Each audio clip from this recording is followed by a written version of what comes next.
Nas areias esquecidas do tempo, onde os séculos dormem enterrados sob o silêncio quente das dunas e os ventos sussurram histórias que nenhum escriba ousou registrar, havia um perfume, não um aroma qualquer, fugaz como os que se prendem à pele e desaparecem com a brisa do fim da tarde. Este perfume era diferente.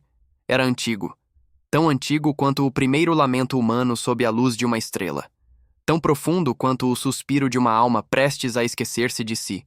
Diziam que ele não fora destilado por mãos humanas, nem extraído de flor alguma conhecida sob o céu. Seu nascimento não se deu em frascos nem em jardins, mas no limiar entre mundos, onde os desejos moram antes de nascer e as memórias repousam antes de serem lembradas.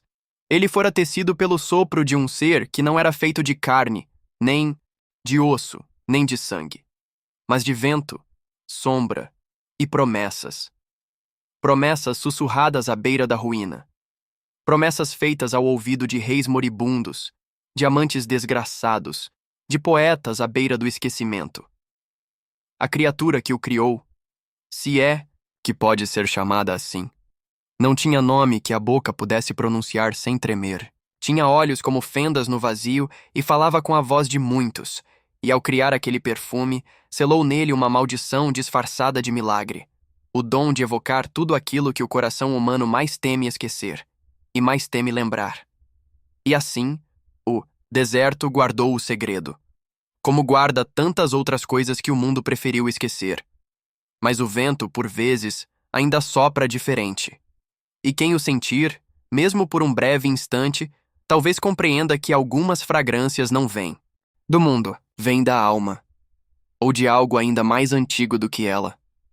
Nos becos escuros de uma cidade antiga, onde o tempo caminha curvado sob os arcos das janelas mouriscas, e o céu, pálido e enferrujado, parece pesar sobre os telhados como um presságio, vivia um homem esquecido dos livros e das rezas.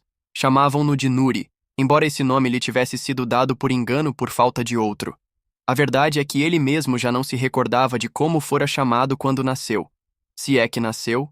De fato, como os outros homens, Nuri era perfumista, mas não desses que esmagam flores e fervem ervas em panelas de cobre.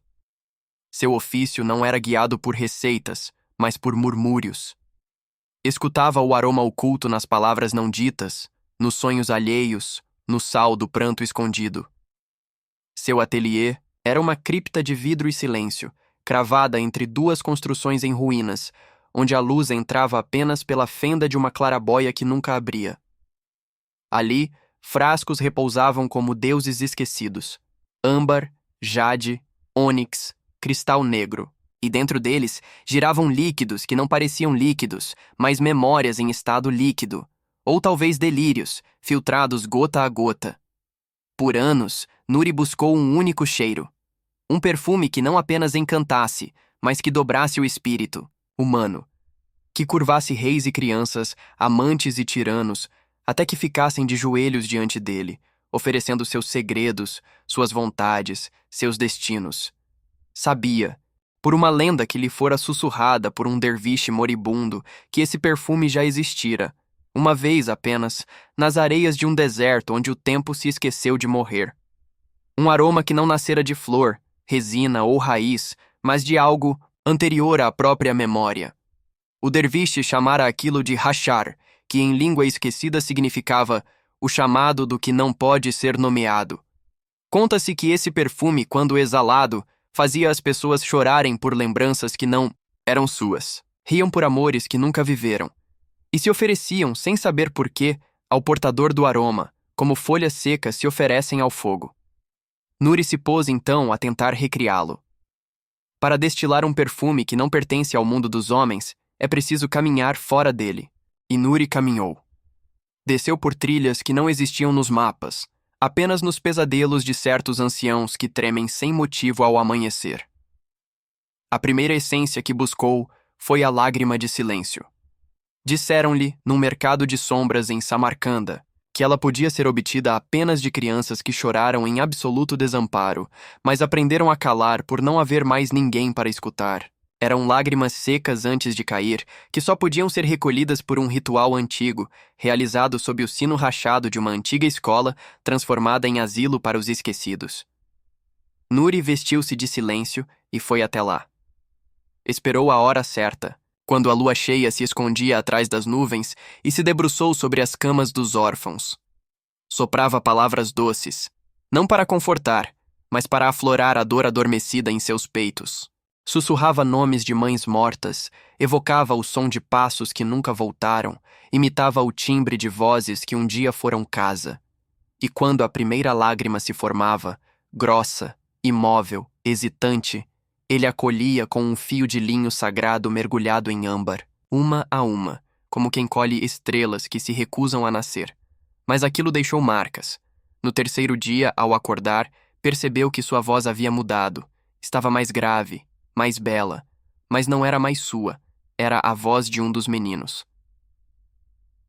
Depois, partiu, para os bordéis silenciosos de Erbil, onde as mulheres não gemiam. Aquelas casas não ofereciam prazer, mas esquecimento. Ali, homens vinham não para tocar, mas para dormir. E nos travesseiros recheados com cinzas de papiros antigos, sonhavam os sonhos que não ousavam ter em vigília. Nuri precisava desses sonhos.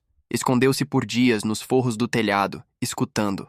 Aprendeu a decifrar o murmúrio que escapa da boca de um homem adormecido. Cada sílaba um aroma, cada lamento uma nota de base. Depois, desceu na calada da noite, abrindo os travesseiros com uma lâmina feita da unha de uma virgem morta em parto. De dentro, extraiu os sonhos como quem recolhe névoa com as mãos. Guardava-os em frascos de vidro azulado, selando-os com cera feita de palavras jamais ditas. Mas não bastava sonhar. Era preciso que o sonho terminasse mal. Por isso, Nuri envenenava os pensamentos antes que eles dormissem. Uma gota de uma essência feita de folhas de figueira que jamais deram fruto. Acordavam gritando. Mas os travesseiros, inchados de desespero e imagens partidas, estavam agora prontos. Mais tarde, viajou às ruínas de Harran, antiga cidade de estrelas calcinadas. Lá, diziam os monges errantes, crescia um musgo que só se deitava onde a sombra era tão espessa que nem os corvos ousavam pairar. Não havia mapas para chegar até ele, apenas uma canção, passada entre os lábios de 3 gerações de mulheres cegas que falava dos passos a seguir com a alma e não com os pés. Nuri ouviu a canção e entrou nas ruínas no meio-dia. Exato, quando o sol não produz sombra senão aquela que jaz dentro dos ossos. Por 3 dias vagou entre colunas partidas e espelhos sem reflexo, até que encontrou uma parede viva, coberta por um musgo negro azulado que respirava em silêncio. Para colhê-lo, teve de alimentar a parede. Retirou de dentro de si uma lembrança, a única que talvez fosse verdadeira, do cheiro dos cabelos de uma mulher que o amou quando ele ainda era homem. A ofereceu ao musgo.